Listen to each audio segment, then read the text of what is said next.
இப்படி press people இப்படி enjoy பண்ணது நான் பார்த்ததே இல்லை. இவ்வளவு வருஷம் கழிச்சு கண்டிப்பா மக்கள் ரசிப்பாங்கன்னு சொல்லி நம்பிக்கையில தான் இந்த ரீரிலீஸ் பிரஸ் மீட் வச்சு உங்களுக்கு எல்லாருக்கும் காமிச்சிட்டு ட்ரைலர் கட் பண்ணி புது படம் மாதிரி ரிலீஸ் பண்றோம். இந்த படத்தை எப்படி தயாரிச்சோம், சூர்யா நான் எப்படி சந்திச்சேன், இது எப்படி உருவாயிடுச்சு, அது இப்போ எனக்கு எல்லாம் ஞாபகம் வருது. ஆக்சுவலி சூர்யா வந்து இதுக்கு முன்னாடி வாலி படம் பண்ணாரு. எடிட்டர் விஜயன் சார் சொன்னாரு வாலி ரொம்ப நல்லா வந்திருக்கு, அஜித் சார் அவருக்கு வண்டி வாங்கி கொடுத்துருக்காரு அப்படின்னு சொன்னா அந்த படம் நான் பார்க்குறேன், படம் போட்டால் சொல்லுங்கன்னு சொன்னேன். படம் பார்த்து ரொம்ப நல்லா இருக்கு, சூப்பராக இருக்கு சூர்யா, நம்ம படம் பண்ணுறோன்னு சொன்னோம். அதுக்கப்புறம் அவர் எங்கே இருக்காரு தேடி கண்டுபிடிக்கிறதுக்கு ஒரு ஆள் அனுப்பிச்சார். இப்போ வந்தார். நான் சூர்யா சொன்னேன், நீங்கள் யார் விரும்புகிறீங்களோ அந்த ஹீரோ வச்சு பண்ணுவோம், எனக்கு டைரக்டர் தான் முக்கியம் அப்படின்னு சொன்னேன். அதுக்கப்புறம் அப்போ முதல்ல இந்த கதை இது யார் ஹீரோ நினைக்கல, நான் ஃபஸ்ட்டு சூர்யா தான் நினச்சி டார்கெட் பண்ணி பண்ணோம். அப்போ விஜய் சாருக்கு இந்த கதை சொன்னோம். இந்த படம் வந்து ஒரு சரித்திரம். அவர் இந்த படம் தமிழ், தெலுங்கு, ஹிந்தி 3 மொழியிலும் பண்ணார். ஒரு டைரக்டர் கண்டினியூஸா இதுல வேறு 3 வருஷமா சூர்யா அதுக்கு மேல வாழ்ந்தாரு. ஃபர்ஸ்ட் இது பண்ண உடனே இது பண்றதுக்கு ஷூட்டிங் முன்னாடியே நாங்கள் பவன் கல்யாண் சாருக்கு அண்டர் ப்ரொடக்ஷன்ல முதல்ல போய் அவர் கதை சொன்னோம். அவருக்கு ரொம்ப நல்லா பிடிச்சிருந்தது. அதுக்கப்புறம் ஹிந்தி நான் போனி கபூருக்கு கொடுத்தேன். அப்புறம் நான் போனி கபூர் சொல்லி சூர்யா படம் நல்லா இருக்குன்னு சொல்லி ஸோ கண்டினியூஸா 3 படம் அவரே 3 லாங்குவேஜ்லாம் அவரே பண்ணாரு. படம் பார்க்கும்போது ஜோதிகா பார்த்தாலும் பூமிகா பார்த்தாலும் சூர்யா தான் தெரியும். அவர் எக்ஸ்பிரஷன்ஸ், அவர் வாணி, அவர் இது அப்படியே அவங்க அப்படியே காப்பி பண்ணாலே போறோம். ஜோதிகாவுக்கு இது டெபியூ ஃபிலிம் ஹீரோயினா தமிழ்ல. அவங்க நடிப்பு வந்து அவ்வளோ நல்லா சிறந்த, சூர்யாவுக்கு சொல்ல தேவையில்லை. பூமிகா செலக்ட் பண்ணும்போது பார்த்தோம், பூமிகா ரொம்ப சாஃப்டா இருக்கு, ரொம்ப இதா இருக்கு, எப்படி நடிக்குமான்னு நான் சொன்னேன், சூர்யா கண்டிப்பாக வேலை வாங்கிடுவாரு அப்படின்னு சொல்லி பண்ணோம். இந்த சாங்ஸ் வந்து இந்த மியூசிக் பாத்தீங்கன்னா இது வரைக்கும் தேவா மியூசிக் மாதிரியே தெரியாது. இது தெரியும் படம் பார்த்தோம். அப்போ அவங்க 3 பிரதர்ஸ் சேர்ந்து இருந்தாங்க. சில படங்கள் அப்படி டைரக்டருடைய டேஸ்ட் அமையறதும் காட் கிஃப்ட் இதெல்லாமே இருக்கும் கண்டிப்பா. இந்த படத்துக்கு நான் வந்து டாப் ஆங்கிள் லவ் ஸ்டோரின்னு பேர் வச்சிருக்கேன். எப்படின்னா முதல்ல சொல்லிடுறார் டைரக்டர், இங்க கல்கட்டால ஒரு பையன் பிறந்தான், இங்க ஒரு ஊர்ல ஒரு பொண்ணு பிறந்தது, இவங்க 2 பேர் சேர போறாங்கன்னு முதல்ல கடவுள் டிசைட் பண்ணிட்டாருன்னு சொல்லிட்டாரு. சொல்லிட்டு எப்படி சேர போறாங்கிறதான் கதையை முதல்ல சொல்லிட்டு சேர போறாங்கன்ட்டு. ஸோ அது எவ்வளவு இன்ட்ரெஸ்டிங்கா இருக்குங்கிறது. ஆக்சுவலா இந்த படம் வந்து விஜய் அந்த டைம்ல மாஸ் ஹீரோ, இதுல ஃபைட்டே இல்லை, ரொம்ப சாஃப்டான படம் பண்ணோம். அவர் சொன்னார் விஜய் நல்லா இருக்கு, எனக்கு ஒரு 2 ஃபைட்டு பண்ணுங்க அப்படின்னு சொன்னாரு. కానీ ஆனால் சூர்யாவுக்கு வந்து ஃபைட் வைக்கிறது இஷ்டம் இல்லை, ஆக்சுவலி லவ் ஸ்டோரி அப்படின்ட்டு. சார் நான் ஒரு நாள் டிஸ்கஸ் பண்ணியிருந்தேன், படம் நல்லா வருதுன்னு அவரும் போஸ்ட் பண்ணல. படம் முடிஞ்சிச்சு, ஃபர்ஸ்ட் காப்பி வந்துடுச்சு, ரிலீஸ் உதயம் தியேட்டர்ல ப்ரிவியூ நடக்குது. நான் டெலிவரி போய் பால்கனில் நின்று பார்க்குறேன். பார்க்கும்போது விஜய் ஃபேன்ஸ் எல்லாம் பெரிய பெரிய ஸ்டார் காட்டுறாங்க. இந்த கதை ஓகே பண்ணும்போது படம் எடுக்கும் போது இல்லாத ஒரு ஃபீலிங் கூட இல்லாம பண்ணோம். அந்த நிமிஷம் எனக்கு கால் அப்படியே நடுங்கிடுச்சு. ஏன்னா அவங்க பயங்கரமா எக்ஸ்பெக்ட் பண்றாங்க போல் இருக்கு. இது ஒரு மாஸ் பிலிம் நினைச்சா நான் இந்தியன் மாதிரி படம் பண்ணேன், இது ஒரு லவ் ஸ்டோரி, ஒரு இகோ, ஒரு இடுப்பு பாக்குறது ஒரு இகோ லவ் ஸ்டோரி, எப்படி ரியாக்ட் பண்ணுவாங்களான்னு பயம். அந்த நிமிஷம் எனக்கு பயம் வந்துருச்சு ஆக்சுவலா. ஆனா படம் அதே தியேட்டர்ல மார்னிங் பார்த்தேன். ஃபர்ஸ்ட் சீனுக்கு அப்புறம் கனெக்ட் ஆகிட்டாங்க, கிளாஸ் சூர்யா படம் ஹிட்னு சொல்லிட்டேன் நான். ஸோ அது தமிழ்ல ஹிட் ஆச்சு, ஹிந்தியில ஹிட் ஆச்சு. இப்போதுக்கும் இந்த சாங்ஸ் பார்த்து நீங்க எல்லாம் ஒன்ஸ் மோர் சொல்ற அளவுக்கு இத்தனை வருஷம் ஒரு லைஃப் இருக்கு இந்த சாங்க்கு. ஸோ இந்த படம் கண்டிப்பா திருப்பி இப்போ ரீரிலீஸ்ல என்னன்னா, நான் லேட்டஸ்டா பார்த்தது இந்த படம் எல்லாமே, என் படங்கள் எல்லாமே பிலிம்ல ஷூட் பண்ணோம். இப்போ இதுல பார்க்கலாம், மீடியால பார்க்கலாம், சோசியல் மீடியால பார்க்கலாம், தியேட்டர்ல பார்த்து தியேட்டர் எக்ஸ்பீரியன்ஸ் இப்ப இருக்கிற ஜெனரேஷனுக்கு இல்லை. இப்போ முதல் வாட்டி இது டிஜிட்டலா கன்வெர்ட் பண்ணி 4K ரிலீஸ் பண்றதுனால இப்போ நீங்க ரசிச்ச மாதிரி ஃபேன்ஸ் எல்லாரும் வந்து தியேட்டர்ல என்ஜாய் பண்ணலாம். அந்த தியேட்டர் எக்ஸ்பீரியன்ஸ்க்காக தான் ரீரிலீஸ் படங்கள் நல்லா போகுது. இப்போ பாக்குற சந்தர்ப்பம் இல்லைல்ல. இப்போ லாஸ்ட் டைம் கில்லி பண்ணோம். கில்லி இந்தியாவிலவே ஃபர்ஸ்ட் ரீரிலீஸ்ல பிகெஸ்ட் ஹிட். இப்போ அடுத்தது இப்போ குஷி பண்றோம். கண்டிப்பா இப்பவே இங்கே ரிசல்ட் இங்கே தெரிஞ்சிச்சாங்க, கண்டிப்பா பெரிய ஹிட்டாக நினைக்கிறேன்.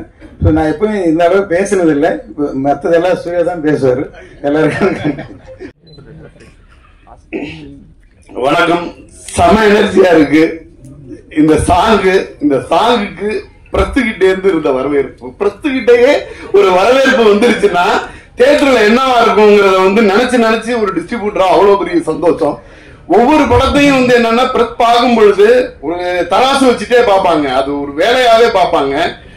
எனக்கு நான் நினைச்சது உண்டு, எனக்காச்சும் வந்து பிரஸ் சந்தோஷப்படுத்துற மாதிரி, அது என்டர்டைன்மெண்ட் தானே, அவங்களுக்கும் அது ஒரு என்டர்டைன்மெண்டா மாறாதா அப்படின்னு எல்லாம் சில பிரஸ் மீட் நினைச்சிருக்கேன். ஃபர்ஸ்ட் டைம் ஒரு பிரஸ் மீட் ஒரு ட்ரெய்லரையும் சாங்கையும் வந்து என்டர்டைன்மெண்டா பார்த்தாங்க அப்படிங்கிறது வந்து மிகப்பெரிய ஆச்சரியமா இருந்துச்சு. அதுல ஹைலைட்டான விஷயம், ஒரு சாங்குக்கு ஒன்ஸ் மோர் கேட்டாங்க. அதுல எனக்கு அதெல்லாம் விட ரொம்ப ஹைலைட்டா இருந்தது, ஒரு சகோதரி கடைசியா ஒன்ஸ் மோர் அப்படின்னாங்க பாருங்க, அதுதான் வந்து பயங்கர ஹைலைட்டா இருந்துச்சு. இதை விட ஒரு படத்தோட வெற்றியை வந்து வேற எதுவுமே, ஏன்னா ஒரு பிரஸ் வந்து இன்னைக்கு வந்து பல லட்சம் பேருக்கு சமம். ஒரு பிரஸ்ல இருந்து இங்க 200 பிரஸ் இருக்காங்கன்னா ஒவ்வொருத்தரும் இங்க உட்கார்ந்து இருக்க ஒவ்வொருத்தரும் பல லட்சம் பேருக்கு சமம். எனக்கு தெரிஞ்சு இந்த பல லட்சம் பேரோட வாழ்த்துக்களோட அவங்களையும் என்டர்டெயின் பண்ண ஒரு மிகப்பெரிய பிளஸிங்கோட சார் மிகப்பெரிய வெற்றி வந்து காத்துட்டு இருக்கு அப்படின்னு நினைக்கிறேன். நான் இந்த சாங் பார்த்துட்டு இருக்கும்போது, கட்டிப்புடி சாங் பார்த்துட்டு இருக்கும்போது விஜய் சார் வந்து அரசியல்லாம் வச்சிருக்காரு, அரசியல்லாம் வந்துட்டாரு. நான் வந்து கோரிக்கை கொடுக்கணும்னு நினைச்சேன் மும்தாஜ் மேம்க்கு. தமிழ்நாடுல இந்தியாவோட எந்த இடத்துல நீங்க இருந்தீங்கன்னாலும் குஷியோட ரீரிலீஸ்ல ஃபர்ஸ்ட் டே ஃபர்ஸ்ட் ஷோ வந்து தியேட்டர்ல பாருங்க. உங்க லைஃப்ல அப்படி ஒரு சந்தோஷத்தை அடைய மாட்டீங்க.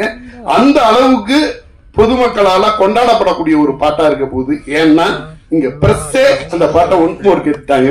அதை விட வந்து இதுக்கு வந்து வேற எதுவுமே சொல்ல வேண்டியது இல்லை. எனக்கு சும்மாவே வந்து எஸ்.ஜே. சூர்யா சார்னாலே ஒரு எனர்ஜி தான். ஒரு ஆஸ் பவர்ல சொல்ற மாதிரி எஸ்.ஜே. சூர்யா சார் பவர்ல சொல்லலாம். இதுல கட்டிப்பிடிட்டா சாங்ல பாத்தீங்கன்னா இடையில ஹார்ஸோட சவுண்ட் மிக்ஸ் பண்ணி வருது.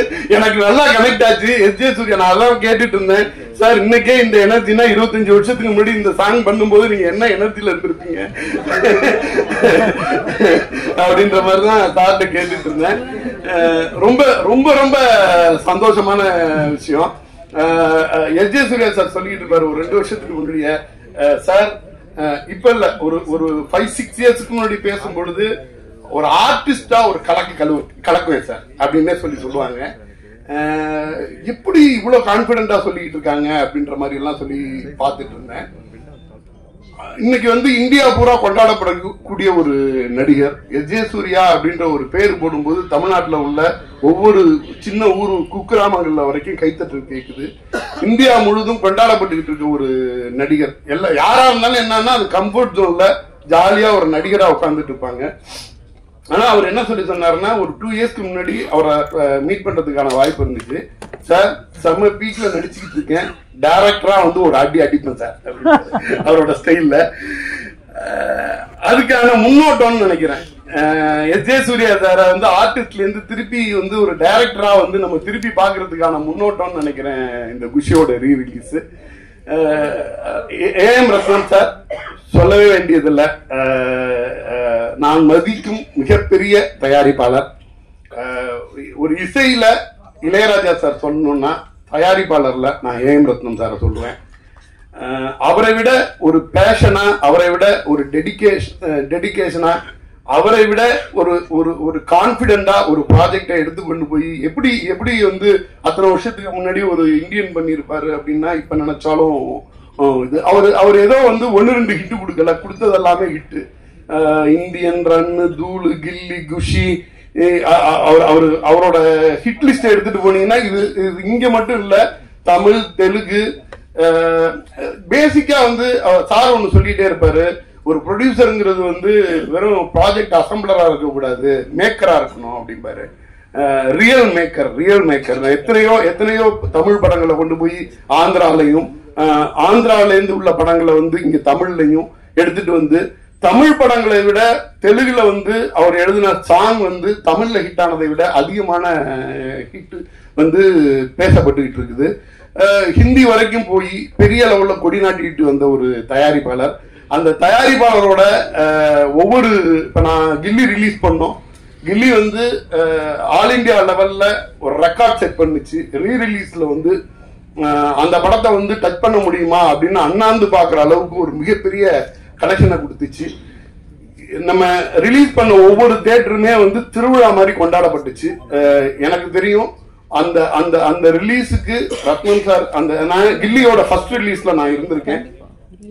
அந்த அந்த கில்லி படத்தோட ரிலீஸ்க்கு ரத்னம் சாரோட எஃபர்ட் என்ன, எந்த அளவு கான்பிடென்ட்டோட அவ்வளோ பெரிய பட்ஜெட்ல அன்னைக்கு அந்த படத்தை பண்ணாங்க அப்படிங்கிறது வந்து எனக்கு தெரியும்.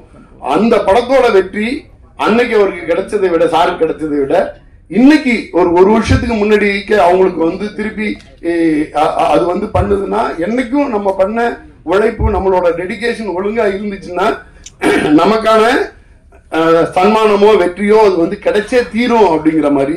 அது மாதிரி அடுத்ததா வந்து குஷியை கொண்டாந்து ரிலீஸ் பண்றாங்க. ரிலீஸ் பண்ணா எனக்கு வந்து என்னன்னா, ரிலீஸ் படங்கள் நிறைய பண்ணிட்டு இருப்பேன். ரிலீஸ் படங்கள் பண்ணிட்டு இருக்கும்போது ஃப்ரெண்ட்ஸுங்க வந்து வாழ்த்து சொல்லுவாங்க, இந்த படம் எடுத்திருக்கேன் நல்ல படம் அப்படின்லாம். நான் எனக்கு என்ன மாதிரி எனக்கு வாழ்த்துக்கள் வருமோ அதை விட பல மடங்கு கில்லிக்கும் அதை விட அதிகமா குஷிக்கும் எனக்கு வந்துச்சு. எனக்கு அப்பவே வந்து அதோட சக்சஸோட மீட்ரு தெரிய ஆரம்பிச்சிச்சு. அந்த மாதிரி தான் இது வந்து என்னன்னா, ஒரு ஒரு காலம் கடந்த ஒரு படமாவே நிக்குது. ஒரு குஷியை பொறுத்த வரைக்கும் ஒரு 2000ல சொல்லும் போது சொல்லுவாங்க கமிங் ஆஃப் ஏஜ் ஃபிலிம் அப்படின்னு சொல்லிட்டு. நான் சொல்றேன் 2025 இயர்ஸ் கழிச்சும் இது கமிங் ஆஃப் ஏஜ் ஃபிலிமா தான் இருக்கும் அப்படின்னு நான் நினைக்கிறேன். இன்னைக்கு உள்ள 2K கிட்ஸ், 10G கிட்ஸ் யாரு பார்த்தாலும் அவங்களாலையும் இந்த படத்தை வந்து ஒரு ஒரு ஒரு ஒரு ஈகோவையோ அல்லது ஒரு அடம்பிடிச்ச கழுதையோ அவ்வளவு அழகா ரிலேட் பண்ணிக்க முடியும் அப்படின்னு நினைக்கிறேன். கண்டிப்பா கண்டிப்பா எங்களுக்கு என்ன ஆசைன்னா, நிறைய இடத்துல வந்து மகளிருக்கான பிரத்யேக ஷோ போடணும்ன்ற மாதிரி ஆசைப்படுறோம். FDFSல வந்து மகளிர் ஷோ போடணுங்கிறதே வந்து எங்களோட பிளான். அது என்ன மாதிரி ரெக்யர்மெண்ட் வருதுன்னு சொல்லிட்டு தமிழ்நாடு பூரா, ஏன்னா இது ஒரு செலிப்ரேஷனா, ஒரு என்டர்டைன்மெண்டா கொண்டாட்டம். அதாவது என்னன்னா, திருவிழாக்களே கொண்டாட்டம் தானே. நம்ம எல்லாம் வந்து என்னன்னா, நம்மளோட மூதாதையர்கள் நம்ம எல்லாம் வந்து திருவிழாவிலே வாழ்ந்தோம். கூடி கொண்டாட்டமா சந்தோஷமா இருந்த நம்ம தானே. இன்னைக்கு நிறைய 2K கிட்ஸ்லயும் 10G கிட்ஸுக்கும் வந்து அவங்களோட படிப்பு விஷயமாகவும் அவங்களோட பிள்ளைங்களோட படிப்பு, அப்பாக்களோட வேலை சார்ந்து அது மாதிரி திருவிழாக்களை எல்லாம் அட்டன் பண்ண முடியாம இருந்திருக்கும். திருவிழாவை மிஸ் பண்ணீங்கன்னா குஷி ரீரிலீஸை மிஸ் பண்ணிடாதீங்க.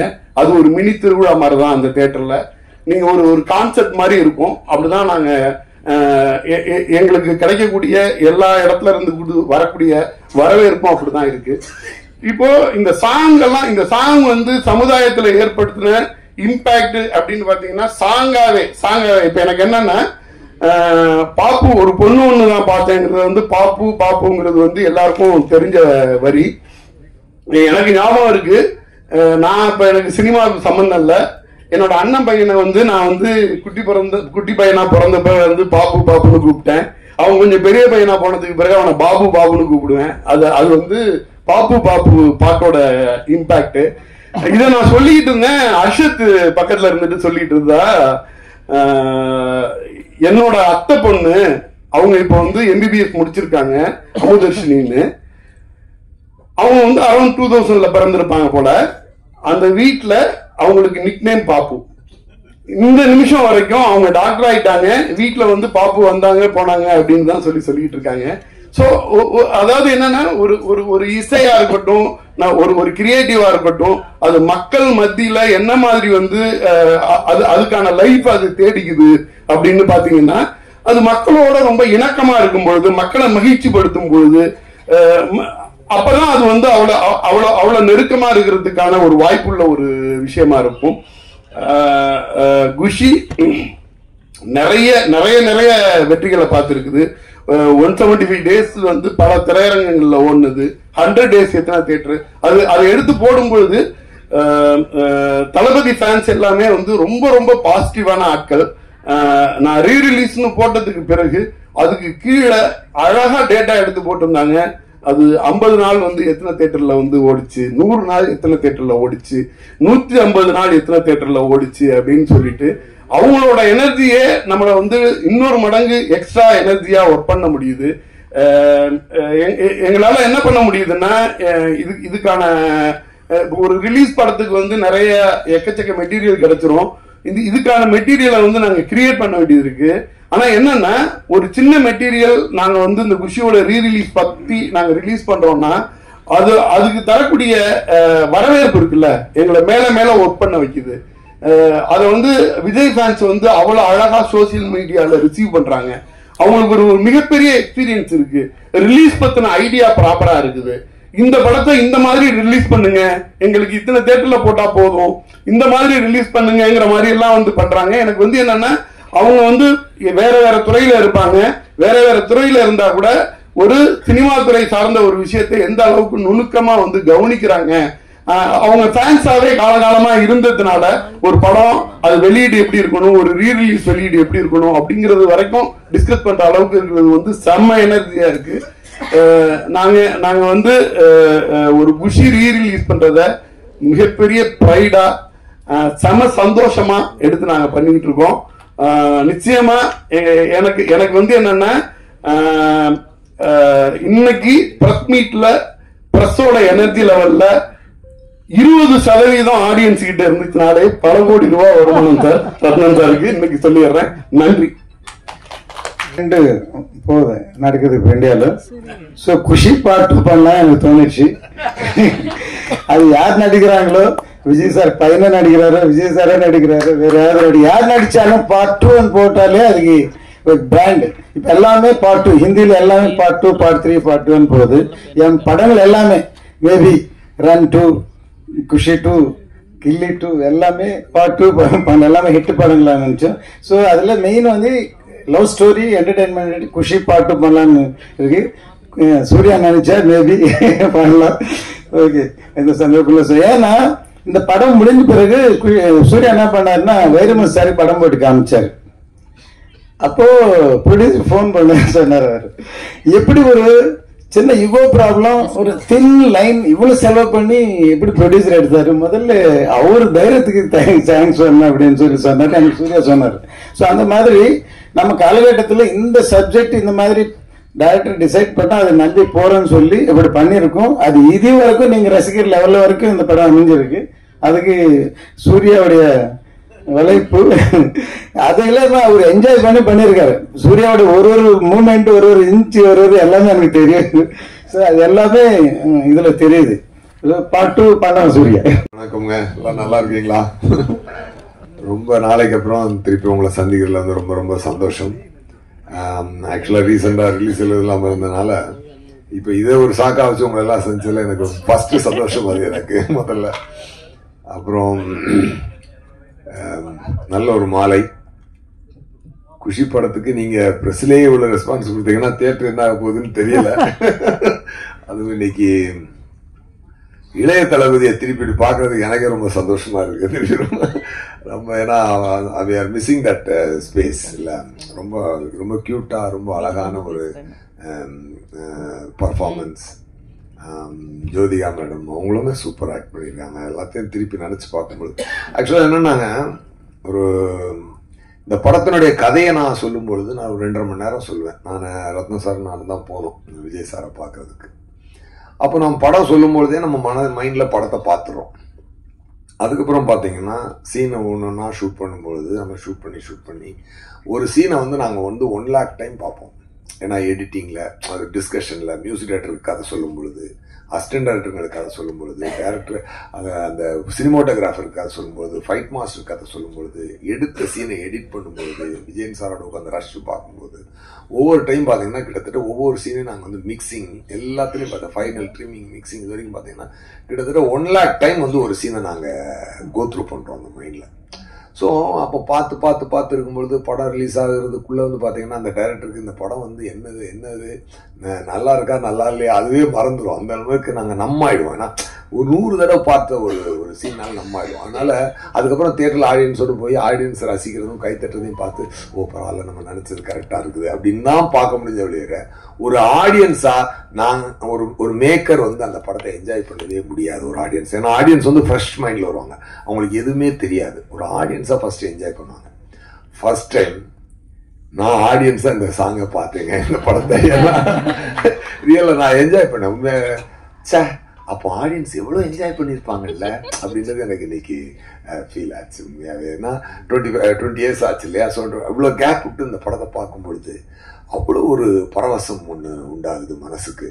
அப்போதான் நான் நினச்சேன், இப்போ அந்த மைண்டில் இன்னைக்கு நான் வந்து ஒரு டேக்காவை எடுத்துக்கிறேன்னா கில்லரில் இதுலேருந்து கொஞ்சம் கூட குறையாமல் என்டர்டெயின்மெண்ட் குறையாமல் இதே எனர்ஜியோட இதே இருக்கணும், அதை மிஸ் பண்ணிடவே கூடாதுன்னு ஒரு ரிஃப்ரெஷிங் மொமெண்ட்டாக இருந்துச்சு இன்னைக்கு இந்த ஷோ. மேபி இந்த ரிலீஸே வந்து எனக்கு அது ஒரு ரீஃப்ரெஷிங் மொமெண்ட்டாக இருக்க போகுது கண்டிப்பாக. அப்போ நம்ம கட்டிப்புடுறா சாக்குறதுங்க இங்கேயே 3 தடவை ஒன்ஸ் மாதிரி கேட்குறீங்க. என்ன ஒரு அதுல என்னன்னா ஒரு ஒரு ஒரு கிளாமர் சாங் தான். ஆனா அதுல ஏன் அவ்வளவு ஒரு ஈர்ப்பு இருக்குன்னு சொல்லி பாத்தீங்கன்னா நாட் ஓன்லி அந்த சாங்ல இருந்து அந்த மெலடி வந்து ஒரு ஸ்வீட்டான மெலடிங்க. அது ஒரு ஒரு பழைய பாட்டு உண்டு, செந்தமிழ் தேன் மொழியாள் நிலாவென சிரிக்கும் மலர் கொடியாள் நிலாவென சிரிக்கும் மலர் கொடியா. அந்த பாட்டு தான் தேவா சார்ட்ட சொல்லி இது இப்படி மாத்தலாம் சார் சொல்லி செந்தமிழ் தேன் மொழியாள் கட்டிப்பூடி கட்டிப்பூடிடா. ஏன் உங்களுக்கு எத்தனையோ ஒரு கிளாமர் சாங் வந்திருக்கு, ஆனா ஏன் உங்களுக்கு அது ஈர்க்குது அப்படின்னு சொல்லி பாத்தீங்கன்னா அது ஒரு அருமையான ஒரு பொயட்டிக் சாங். அது ஒரு பொயட்டிக்கான ஒரு சாங்ல இருந்து எடுத்த மெலடின்றதுனால அந்த மெலடி வந்து அப்படி உள்ள புகுறுது, ஆடியன்ஸுக்குள்ள அப்படி புகுறுது. அது ஒரு வார்ம் ஃபீல் ஒன்று கிரியேட் பண்ணுது. அது வைரமுத்து சாரோட லிரிக் ஆகட்டும், மும்தாஜினுடைய இதாகட்டும், அந்த டான்ஸ் மாஸ்டர் தாரா மாஸ்டர் அவங்களோடதாகட்டும், இளைய தளபதி அதில் அப்படி உள்ள புகுந்தவர் அவர் பண்ண ஒரு எனர்ஜி ஆகட்டும், எல்லாமே சூப்பர். அது வந்து ரொம்ப ஹாப்பியாக இருக்குது. நாட் ஓன்லி தட் சாங், மொட்டு ஒன்று மலர்ந்தது லிரிக்கு டியூன் போட்டார் தேவா சார். இந்த லிரிக் சார் இந்த வழக்கமாக டியூன் போட போவாங்க, போனோடனே தேவா சார் வந்து சார் என்ன பண்ணலாம் இன்னைக்கு அப்படின்னு சொல்லி கேட்பாரு. இந்த இடம் வந்து நம்ம வந்து ஒரு லிரிக்கை கொடுக்குறேன், நீங்க டியூனுக்கு லிரிக் இல்லை சார், இந்த இடம் லிரிக்கை தரோம், நீங்க அதுக்கு டியூன் போடணும் சார் அப்படின்னு சொல்லி சொன்னேன். என்ன லிரிக் சார்? வைரமுத்து சார் ஒரு லிரிக் வச்சிருந்தார், மொட்டு ஒன்று மலர்ந்திடம் மறுக்கும் முட்டும் தென்றல் அதை மெல்ல திறக்கும், இது மலரின் தோல்வியா இல்லை காற்றின் வெற்றியா, கல்லுக்குள்ளே சிற்பம் தூங்கி கிடக்கும் சின்ன ஊழி தட்டி தட்டி எழுப்பும், இது கல்லின் தோல்வியா இல்லை ஒளியின் வெற்றியா. சொல்லும் போதே அப்படி ஒரு பொயட்டிக்கான ஒரு பெண்ணுக்கும் ஆணுக்கும் இருக்கக்கூடிய சண்டை என்பது, அந்த ஊடல் என்பது, ஊடலுக்கு இதை விட சிறந்த வரிகள் போடவே முடியாது. மேகம் என்பது மழை முடிச்சு காட்டு முட்டினால் அவிழ்ந்து கொள்ளும், காதல் என்பது இரு மனம் முடிச்சு கண்கள் முட்டினால் சேர்ந்து கொள்ளும். அந்த மாதிரி ஒரு எக்ஸ்ட்ராடினரி லைன்ஸ். இதெல்லாம் வந்து அதுக்கு வந்து நான் இப்போ தேவா சார்ட்ட கேட்டேன், அந்த பழைய பாட்டு இல்லையா, மொட்டு சிட்டுக்குருவி அந்த மாதிரி வேணும் சார் அப்படின்னு சொல்லி கேட்டேன்.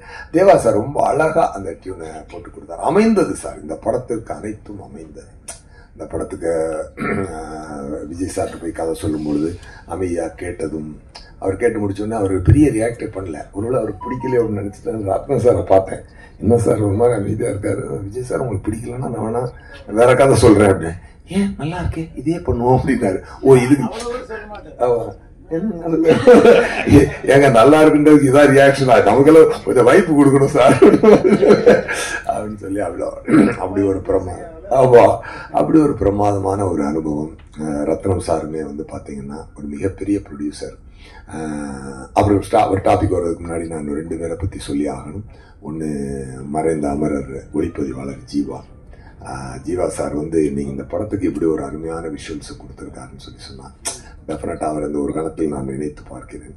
அதுக்கப்புறம் அந்த படத்துல வந்து நல்ல ஒரு வைபு கொடுத்த விவேக் சார், அவர் இந்த படத்துக்கு பண்ண ஒரு கான்ட்ரிபியூஷன் எல்லாமே வந்து மக்களுக்கு அவ்வளோ ஈஸியாக அதை பண்ணி உள்ளுக்குள்ள நல்லா அவங்கள சீன் கதையா போகும்போது நடுவில் ஒரு மாதிரியான சீன் வந்து கொடுக்குற ரிலீஃப் வந்து அடுத்து அந்த கதையை ஃபாலோ பண்ணுறதுக்கு அது கொடுத்த ஒரு எனர்ஜி என்பது மிகச்சிறந்த ஒரு எனர்ஜி.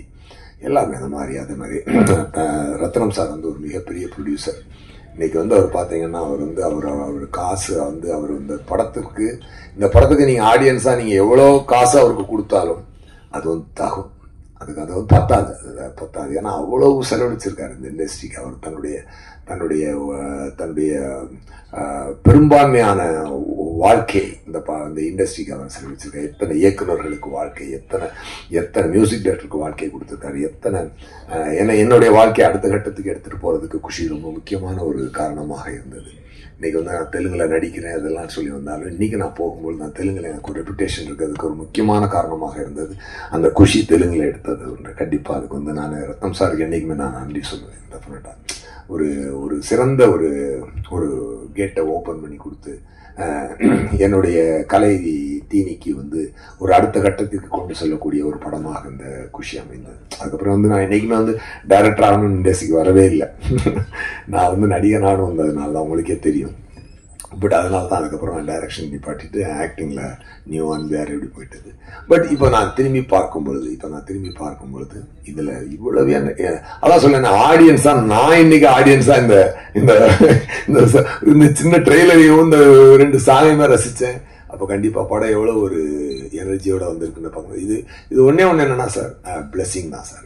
ஒரு நல்ல அமைந்த பிளெஸிங்.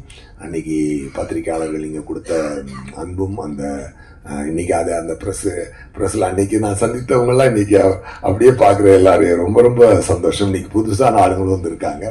ஸோ குஷி மிகப்பெரிய கொண்டாட்டமாக இருக்க போது தியேட்டர்ல. அப்படி இல்லாம இன்னைக்கு ஆண்ட்ரூ சாரியா கூட வந்தாரு, என்னை பார்க்க ஆபீஸ்க்கு வந்தாரு. வந்தவுடனே அப்புறம் ஆண்ட்ரூ சார் வந்து அதுல வந்து இப்போ என்னை வச்சு வதந்தின்னு ஒரு வெப் சீரிஸ் பண்ணாரு. அது நல்ல ரீச் ஆச்சு பிரைம்ல. அதுக்கப்புறம் கொலைகாரன் டைரக்டர் என்னுடைய அசிஸ்டன்ட் அவரு. ஸோ வாலியிலேருந்து என் கூட அசிஸ்டண்டாக ஒர்க் பண்ணாரு. சரி வந்தாரு, சார் வாங்க சார் குஷி இதுதான் ஈவெண்ட் தான் போகலாம் அப்படின்னு சொல்லிட்டு. ஏன்னா எனக்கு தெரிஞ்சு ரீரிலீஸுக்கு தான் ஃபர்ஸ்ட் ப்ரெஸ் மீட்னு நினைக்கிறேன். இல்லை ஃபர்ஸ்ட் ப்ரெஸ் மீட். அதுவே ஒரு நல்ல ஒரு அருமையான ஒரு ஹிஸ்டாரிக்கல் மொமெண்ட் தான் இது. டெஃபினட்டா ஒரு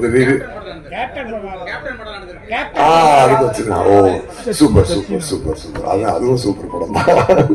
அதனால சந்தோஷம். எனவே சக்தி சார் வந்து சக்தி ஃபிலிம் ஃபேக்டரி அதுல ரிலீஸ் பண்றாரு. அவருடைய இதுல உங்களுக்கு வாழ்த்துக்கள் சார். டெஃபினட்டா அது வந்து என்னன்னா அவர் வந்து ஜஸ்ட் அவர் இது வந்து ஒரு டிஸ்ட்ரிபியூட்டரா மட்டும் தொடல, அவர் ஒரு ஃபேன் பாயா ஒரு லவர் பாயா அவர் வந்து இந்த படத்தை குஷி அவர் வந்து எங்களோட மனசுல இருந்து சந்தோஷமா அவர் எடுத்துக்கொண்டு வந்திருக்காரு. அதை I can feel it sir. அது உங்களுடைய எனர்ஜி என்னால ஃபீல் பண்ண முடியுது. ரொம்ப ரொம்ப சந்தோஷம். அப்புறம் நம்ம குஷி படத்துடைய பைனான்சியர் ரமேஷ் சாருடைய ஃப்ரெண்டு நம்ம முருகன் சார், அவரும் இங்க வந்திருக்காரு. அவரும் தயாரிப்பு ரைட்டர். ஸோ இண்டஸ்ட்ரியில எவ்வளவு வளர்ச்சிகள், எத்தனையோ பேருக்கு ஒரு பாதையாக இருந்த குஷி. நமக்குமே இன்னைக்கு இது ஒரு ரீஃப்ரெஷிங்கா பார்க்கும்பொழுது இனிமே இந்த மாதிரி நல்ல மக்களுக்கு வந்து அந்த சாங்ஸ், அந்த எனர்ஜியான சாங்ஸ், அதெல்லாம் மேகம் கருக்குது அந்த பாட்டு எல்லாமே ஸோ மக்கள் பயங்கரமா என்ஜாய் பண்ண போறாங்க. டெஃபினட்டா எவர் கிரீன் மூவி குஷி. அது இறைவன் கொடுத்த ஒரு வரம், இறைவன் கொடுத்த ஒரு அமைப்பு, நல்ல நல்ல விஷயங்களாக சேர்ந்து அமைந்தது. அப்படி ஒரு அமைப்பு வந்து ரொம்ப ரேரா தான் அமையும். அது ரொம்ப சந்தோஷமா இருக்கு. தேங்க்யூ ஸோ இல்ல சாங் வந்து எப்பவுமே வந்து அந்த ரெக்கார்டிங்லயே தெரிஞ்சிடும், ஒரு வைப் வந்துடும் அந்த ரெக்கார்டிங்ல. ஏன்னா எதுவுமே மனசுக்கு உள்ள ஹிட் ஆகாம உள்ள எனர்ஜி ஏத்தாம ஒரு விஷயத்த நாங்க பண்றதே கிடையாது. ஸோ அதான் சொல்றேனே, அந்த கிரியேட்டிங் ஏரியால தான் நாங்க என்ஜாய் பண்றது.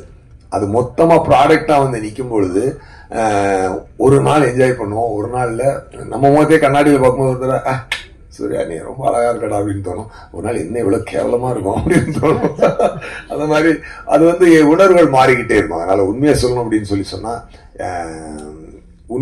நான் உண்மையாவே சொல்றேன், நான் இன்னைக்கு ஆடியன்ஸா தான் குஷி என்ஜாய் பண்ணி உட்காந்து பார்த்தேன் நான் இந்த சாங்குகளை பார்க்கும்போது. ஏன்னா நானும் டிவியில பார்த்துருந்தேன், டிவியில வந்துருச்சு, யூடியூப்ல பாக்குறோம், நம்ம யூடியூப் சோனியில கனெக்ட் பண்ணிட்டு அப்படி பாக்குறோம். அப்பமெல்லாம் அது பெரிய ஸ்கிரீன்ல பார்க்கும்போது இன்னும் அதோடைய டெஃபினட்டா ஆடியன்ஸ் அதை என்ஜாய் பண்ணுவாங்க. இல்லை நீங்க கேட்ட கொஸ்டின் எனக்கு புரியுது.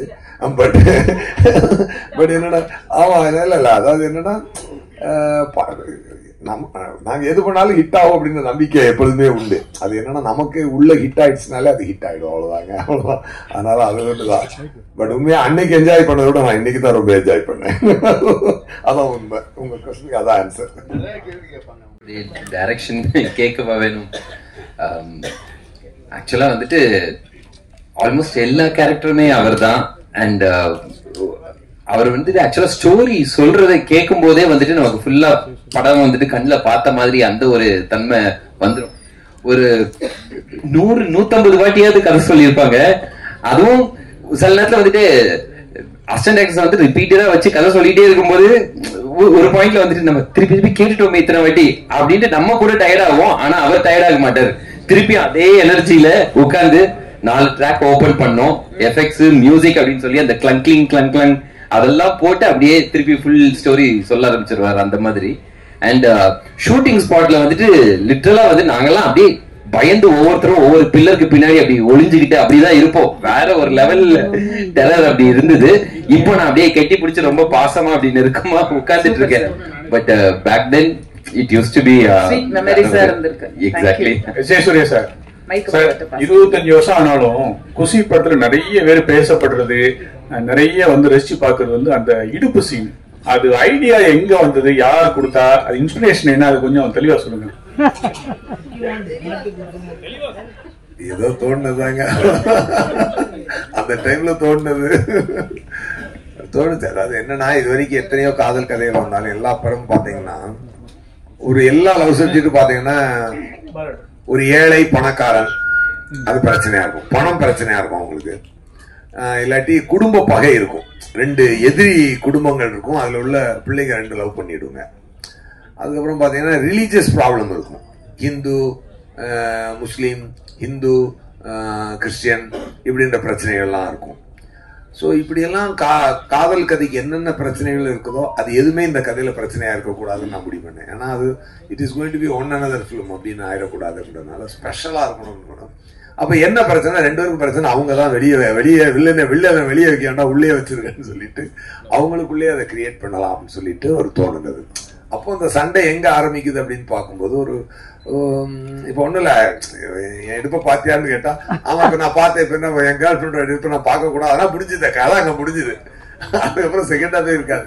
பட் ஆனா அதுக்குள்ள ஒரு சின்ன த்ரெட்டை கிரியேட் பண்ணி அப்படியே பிடிச்சி போனா அப்படி ரைட்டிங்ல போறதா அது மாதிரி ஒரு அதுக்கு வந்து பாத்தீங்கன்னா அது ஒரு அந்த டைம்ல ஒரு புதுவிதமான ஒரு ரைட்டிங்கா அது இது அமைஞ்சுது. எனக்கு வந்து எரிக் சீகல்னு ஒரு இங்கிலீஷ் நாவல் ரைட்டர் இருக்காரு. அவருடைய லவ் ஸ்டோரி, அப்புறம் உமன் மேன் உமன் சைல்டு, அந்த சைல்டு அந்த அவங்க ரைட்டிங் எனக்கு ரொம்ப பிடிக்கும். அந்த ரைட்டிங் ஸ்டைல தான் நான் இதுக்கு ஃபாலோ பண்ணேன். குஷி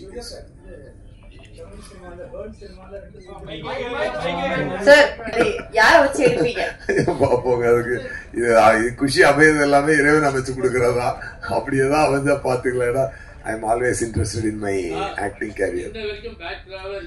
ஆமா, சரியான கேள்வி.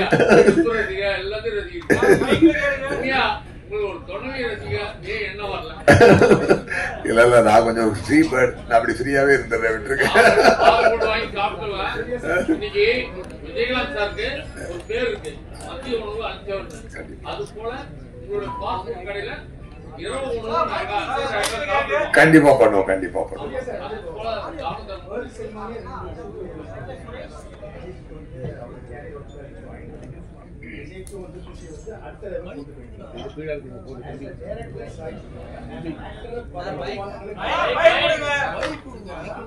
மைக் கொடுமா, மைக் கொடுமா. Okay okay. 2 world level heroes வந்து அஜித் வந்து வாலி வந்து அவரோட வந்து ஒரு சாக்லேட் இமேஜ் இருந்தது. அப்போ கண்டிப்பா அது ஒரு நெகட்டிவ் கேரக்டர் கொடுத்து அஜித்தால இவ்வளவு டெலிவர் பண்ணுவது எல்லாரும் அசத்து வச்சீங்க. அது உங்களோட பின்னாடி நீங்க தான் இருக்கீங்க. குஷி வந்து விஜய்க்கு வந்து ஒரு சச்சினுக்கு அப்புறம் வந்து படம் நினைக்கிறேன், அதுக்கு முன்னாடியா ஒரு டேர்னிங் பாயிண்ட் அவரோட கேரியர்ல. அப்பதான் கிராஃப்ஸ் தூக்கிட்டு இருந்தது. ஆஸ் அன் ஆக்டர் நீங்க வந்து பல வெற்றிகளை பார்த்துருக்க தமிழ் தெலுங்குல. ஆனா ஒரு டைரக்டரா இன்னும் சில நடிகர்களை நீங்க உருவாக்கி இருக்கலாம்னு எனக்கு ஒரு சின்ன ஒரு ஆதங்கம் இருக்கு. நீங்க அந்த ஃபீலிங்கை ஷேர் பண்ணிக்கிறீங்களா? ஃபர்ஸ்ட் ஆஃப் ஆல் எனக்கு வாய்ப்பு கொடுத்ததான் அஜித் சார், நான் அவருக்கு கொடுக்கல, அவர் தான் எனக்கு வாய்ப்பு கொடுத்தாரு. ஃபர்ஸ்ட் ஆஃப் ஆல் அதுதான் அதோடைய ட்ரூத். ஸோ நமக்கு வாய்ப்பு கொடுத்தவருக்கு நான் நல்ல படம் எடுத்து கொடுத்தேன். அந்த ஒரு என்னுடைய வேலையை நான் சரிவர செய்தேன். நான் என்னைக்குமே நான் நடிகன் ஆகணும்னு தான் ஆசைப்பட்டேன். ஒரு ஸ்டார் ஹீரோவா ஆகணும் அப்படின்னு தான் என்னோட ஆசை. என்னுடைய ஆசைக்கு பார்த்தீங்கன்னா நியூ அப்போ அப்படி டச் பண்ணிட்டு அப்படி திருப்பி வந்துட்டேன். எனக்கு காலங்கள் சரியா அமைஞ்சு வரல. ஸோ நான் இயக்குனரானதே என்னை நடிகன் ஆக்குவதற்காகத்தான். ஸோ அதனால எனக்கு இன்னும் நிறைய பேரை இயக்கி இருக்கலாமோ அப்படின்ற ரிலேட்டிவ் எனக்கு கொஞ்சம் கூட கிடையாது. பட் இப்போ என்னை அடுத்த கட்டத்துக்கு கொண்டு செல்வதற்காகத்தான் இந்த கில்லர்ன்ற படத்தை நான் எடுத்துக்கிட்டு இருக்கேன்.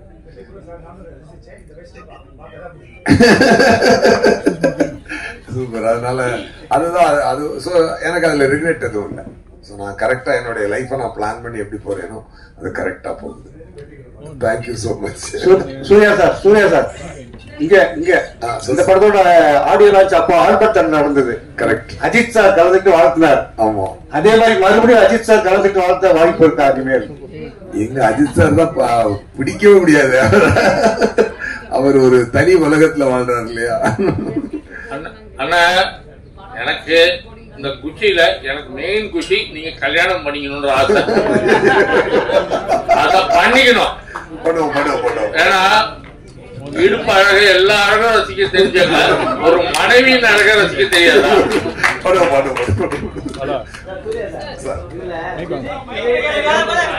தளபதி போட்டிருக்கீங்க, சூர்யா மேடம்க்கு இளைய நிலான்னு போட்டிருக்கீங்க பட்டம். அது யார் கொடுத்தது? நானாதான் கொடுத்தேன். அது ஒன்றும் அது என்ன அப்படின்னா ஒரு மூன் என்பது ஒரு ஒரு அழகான ஒரு விஷயம். நம்ம எல்லாருக்குமே ஒரு கூலா இருக்கும் இல்லையா? மூன் என்பது ஒரு ஒரு ஸ்வீட்டான ஒரு விஷயம். அந்த அதனுடைய ஒளியை வந்து நம்ம வந்து ஒரு அருமையான ஒரு வார்ம்த் கொடுக்கக்கூடிய ஒரு ஒளி. ஸோ அது வந்து ஒரு நியூ ஆக்டரா அவங்க இன்ட்ரோடியூஸ் ஆகும்போது அவங்களுக்கு அப்படி ஒரு பேர் கொடுக்கலாம்னு எனக்கு தோணுச்சு. படத்துல அதே போல ஓப்பனிங் ஷாட்டே வந்து கிளைமேக்ஸை காமிச்சிருக்கீங்க. ஆமா, பழைய படங்கள் சில படங்களை காட்டிப்பாங்க, ஆனா இது தைரியமா கிளைமேக்ஸே ஓபன் பண்றேன் அப்படின்னு வச்சது ஒரு ப்ரொடியூசர் ஏதாவது சொன்னாரா? இல்ல, என்னன்னா சாரு எப்பவுமே சப்போர்ட் தான். அவர் வந்து ஏன்னா ஒரு விஷயம் நல்லா இருக்கும்போது அவருக்கு வந்து அவர் எதிர்த்து சொல்ல போறது இல்ல. நல்லா இருக்கிறதுக்கான சப்போர்ட்டா நல்ல நல்ல விஷயம் சப்போர்ட்டா கொண்டு வர வழியா அதை எதிர்த்து அவர் சொல்ல போறது இல்லை. இப்ப என்னன்னா நான் நேரேட் பண்ணும்போது உங்களுக்கு படமா அப்படியே படம் பாக்குற மாதிரியே சொல்லிடுவேன் கதை. அதனால அவங்களுக்கு வந்து அந்த டவுட் வராது. இப்போ தமிழ் சினிமால பாத்தீங்கன்னா நிறைய படங்கள் தேக்கத்துல நிக்குது அப்படின்னு சொல்லியிருக்காங்க. பல பேர் வந்து அழுகிறதுலாம் உங்களுக்கு கேட்கும் அந்த குரல்லாம். ஆனா இந்த படங்கள் ரீ ரிலீஸ் வரும்பொழுது தியேட்டர்கள் ஃபுல் ஆயிடுது. அப்படி இருக்கும்போது எங்க படம்லாம் வரமாட்டுது, ஏன் இதை நீங்க ஸ்டாப் பண்ண மாட்டீங்க நிறைய பேர் குரல் கொடுக்குறாங்க. அதாவது என்னன்னா சார், எதுவுமே வந்து ஒரு காலகட்டத்தில் ஒரு விஷயங்கள் நடக்கும். அந்த காலகட்டத்துல நம்மளை வின் பண்ணிக்கிற மாதிரி விஷயங்களை நம்மளே செஞ்சு உடைச்சு வந்தா தான் உண்டு. இங்க பாரதிராஜா சாருக்கும் மகேந்திரன் சாருக்கும் மணிரத்னம் சாருக்கும் சங்கர் சாருக்கும் எல்லாருக்குமே யாருமே வந்து ரெட் கார்பெட் போட்டு கூட்டு வரல. எஸ்.ஜே. சூர்யாவுக்கும் செல்வராவுக்கும் யாருக்குமே ரெட் கார்பெட் போட்டு வாங்கடா படம் எடுங்கன்னு சொல்லிட்டு கூட்டிட்டு வரல. நம்மளே உடச்சு வந்து அந்த இடத்துல தனக்கு ஒரு இடத்த பிடிச்சிக்கணும், அவ்வளவுதான். சில நேரம் நம்மளுக்கே இடம் இல்லாம இருக்குது. எஸ்.ஜே. சூர்யா 2008ல இருந்து 2015 வரைக்கும் எங்க இருந்தானே தெரியாம போயிடுச்சு. அப்படி ஒரு காலகட்டத்தை நானும் சந்திக்க வேண்டி வந்தது. ஒரு ஏழை சுத்துற மாதிரி சுத்திருச்சு. அதுக்கு ஒண்ணும் அதை நம்ம ஃபேஸ் பண்ணி தான் ஆகணும். அந்த மாதிரி அப்போ சினிமா என்பது என்னைக்குமே நல்லா இருக்கும். அந்த நல்லா இருக்கிற சினிமால நாம இருக்கோமான்னு பாத்துக்கணும், அவ்வளவுதான். உண்மையாவே நீங்க 2000ல ரிலீஸ் ஆன ஒரு குஷி இன்னைக்கு 2025ல அதை பத்தி பேசி நம்ம உட்காந்துருக்கோம். இன்னைக்கு நம்மளும் லைஃப் லைட்ல படம் பண்ணிட்டு இருக்கிறது இறைவனுக்கு நம்ம முதல்ல ஒரு நன்றியை சொல்லிட்டு இன்னும் உத்வேகத்தோட இந்த குஷியோட நான் சிறப்பா இப்ப பண்ணிட்டு இருக்க கில்லரை பண்ணணுன்ற பயமும் ஒரு வேகமும் தான் வருதே ஒழிய மற்றபடி. ஸோ நீங்க கேட்ட கொஸ்டினுக்கு ஆன்சர் என்னன்னா, அந்தந்த காலகட்டத்துல நம்மளா உடைச்சுதான் வெளியே வரணும். யாரும் நம்மள வாங்கன்னு சொல்லி கூப்பிடவே மாட்டாங்க. ஸோ அததான் ஃபாலோ பண்ணிக்கணும். மற்றவங்க என்னோட request. Ratnam sir, thanks for giving great evening. ரொம்ப என்ஜாய் பண்ணோம் எல்லாருமே. சூப்பர் மேடம், எப்படி இருக்கீங்க? நல்லா இருக்கீங்களா? சூப்பரா இருக்கேன் சூர்யா. and family show போடுங்க. everybody should enjoy. ஃபேமிலியோட வந்து என்ஜாய் பண்ணி இன்னும் கட்டுவோம், கூத்தடிப்போம் எல்லாருமே. சரி, சவுண்ட் இந்த பக்கம் அதிகமா வந்துச்சா அந்த பக்கம் அதிகமா வந்துச்சா சொல்லுங்க. சவுண்ட் இந்த பக்கம். அப்ப ஆடியன்ஸ் இதுவரைக்கும் கில்லியில பாத்தீங்கன்னா மாஸ் சாங்ஸ். சமீபத்துல ஒரு டென்டல் டாக்டர் மீட் பண்ணாங்க. அவர் வந்து கில்லி ரிலீஸ் ஆகும்போது அவர் படமே பார்க்கல தியேட்டர்ல. ஒரு டாக்டர் சார் ரீ ரிலீஸ் 5 வாட்டி பார்த்தேன் சார். ஒரு டாக்டர் வந்து 5 வாட்டி பார்த்துட்டு எனக்கு மகிழ்ச்சியா இருந்தது. இப்போ சார் கேட்டார்ல ரீ ரிலீஸ் திருப்பாங்க. இப்போ அந்த லெவலுக்கு ஒரு ஸ்டாண்டர்டா படம் எடுத்தது. எல்லா படம் ரீ ரிலீஸ் எல்லாம் ஓடும்னு தெரியாது. அந்த படங்கள் வந்து திருப்பி இன்னைக்கும் ரசிக்கிற மாதிரி இருந்தாதான் அவங்க வருவாங்க. இல்லைன்னா அவங்க டைம் வேஸ்ட் பண்ண மாட்டாங்க. நேச்சுரல் அப்படிதான், பணம் வேஸ்ட் பண்ண மாட்டாங்க, டைம் வேஸ்ட் பண்ண மாட்டாங்க. கண்டிப்பா இந்த படம் நீங்க ரசிச்ச மாதிரி பெரிய வெற்றி எதிர்பார்க்கிறோம்.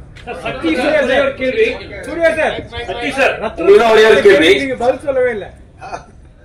குஷி 2 அதான் சொன்னேனே, அது ஏன் அமைச்சு கொடுக்கட்டும்.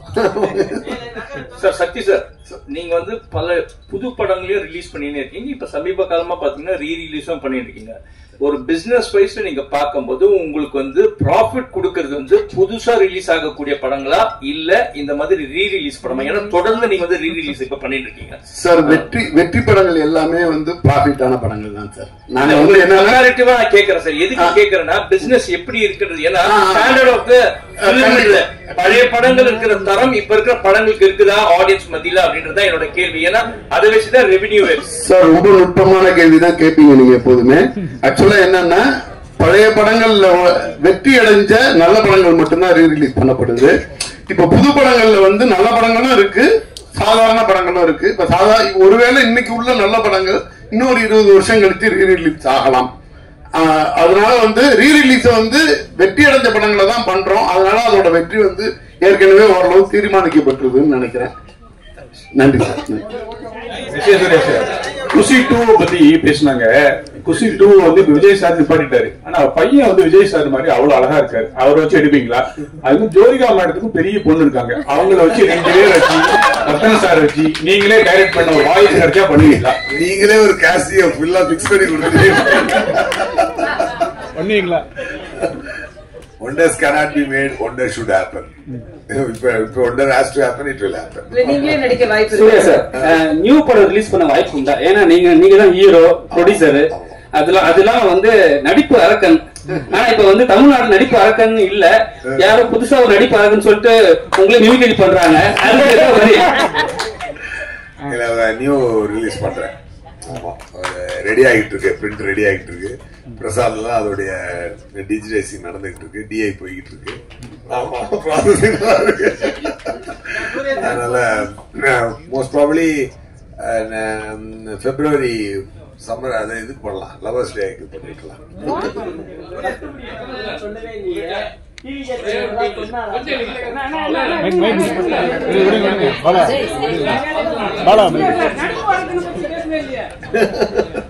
சார் இதுதான் அப்பப்போ நீங்க பிரஸ் மீட்டுக்கு வரணுங்க. நீங்க வந்திருந்தா கொஞ்சம் क्वेश्चंस கம்மியா இருந்திருக்கும். அவர் இளைய தளபதி விஜயா தான் என் கூட உட்காந்து பார்த்தாரு. நல்லா ஹாப்பி ரொம்ப ஹாப்பி. அவருக்கு என்ன ரொம்ப பிடிக்கும். அவருக்கு ஆக்சுவலா என்னன்னா தன்னுடைய வேலையை எல்லாரும் கரெக்டா பார்க்கும்போது அவர் அதை ரொம்ப சந்தோஷமா அது பண்ணுவாரு. அப்படி எல்லா சீனுமே அவர் என்ஜாய் பண்ணி நடிச்சார். அவர் வந்து ரொம்ப ஹாப்பியா பண்ணாரு. அந்த எக்ஸ்பிரஷன்லாம் அப்படியே நல்லா உள் வாங்கிட்டு பண்றாரு. சார்